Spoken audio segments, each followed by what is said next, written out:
Mr. Ayuli Jemide.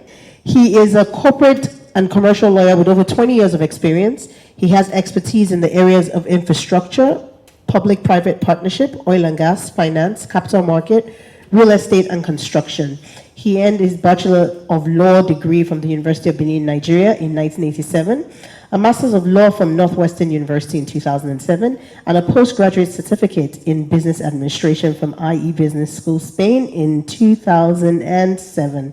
Today, he will be speaking to us about entrepreneurship in law, unraveling the less is more conundrum. A round of applause, please. Thank you very much. Thanks to IE, all the names mentioned, Santiago and everybody, for putting this together. I think one of the greatest inventions, and there are many good inventions, is something called an intersection or a crossroad, right? So when you're traveling on a highway and you get to the crossroad, it's a great invention because it gives you options. Actually, it gives you 4 options. You can keep going, you can turn left, you can turn right. And then the 4th option is the one most people never see, or they think it's a negative option. You can turn around. And I think crossroads are good in our paths, either in our careers or in our lives, because usually they're defining moments. In 2005, I stood at a crossroad in my professional life. I was tired of lawyering the way I used to. I mean, I hated the courtroom particularly. And each time I went to court, I came back and thought to myself, I'm not sure this is what I went to law school to learn and to come and do. I wasn't enamored by it. And so it got to a point I actually started considering my career options. At some point I thought, maybe I should just go and be a pilot. It's easy. Get on the plane, get down, say goodbye to everybody. I considered all my options. And then as I stood at this crossroad,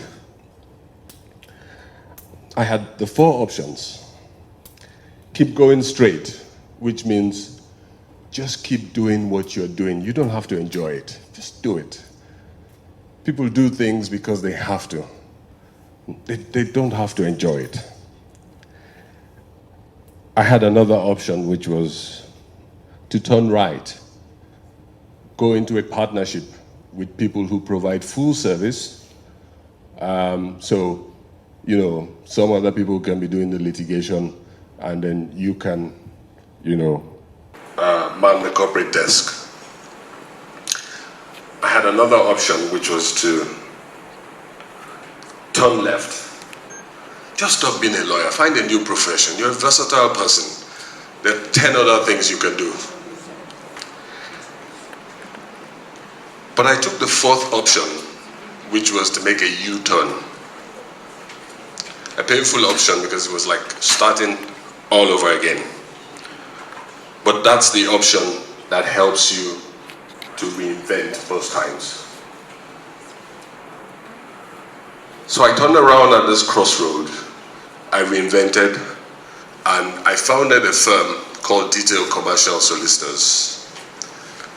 And we built the website, and the homepage of the website says it's Nigeria's first commercial solicitors firm to specialize exclusively in non-courtroom practice.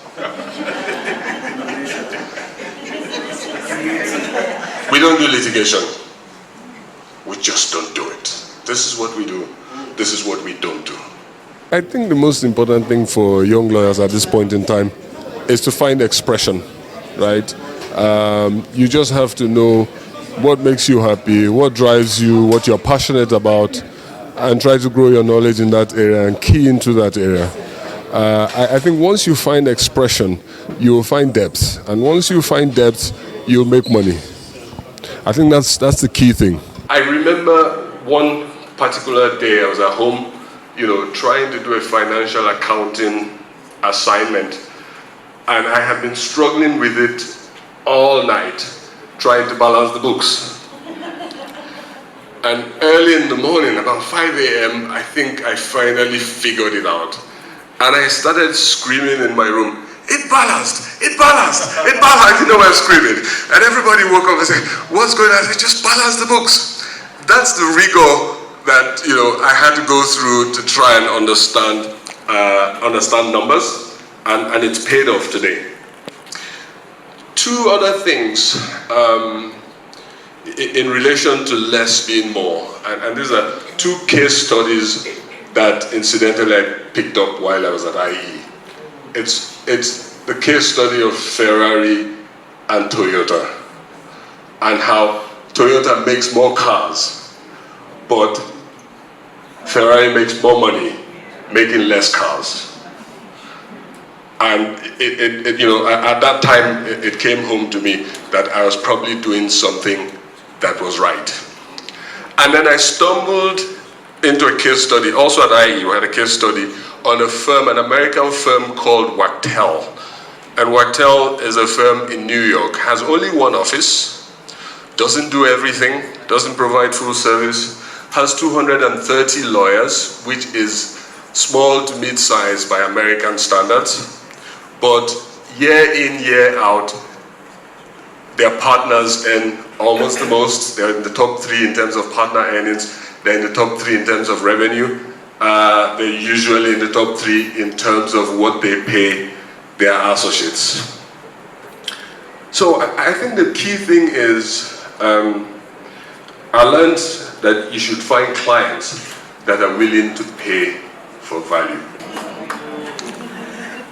My conclusion, I think that first thing is, after many years of doing this, I'm happy that I see people coming behind me who have come into some freedom. And what's this freedom? The freedom to express themselves and say, well, you know what? If we have to make a U-turn to do what we enjoy doing and to be good at what we do, we will do it. Because they've seen a few people who have done it and it's worked. When you need to climb, it is not about the number of ladders. It is about how you put them to use. Thank you.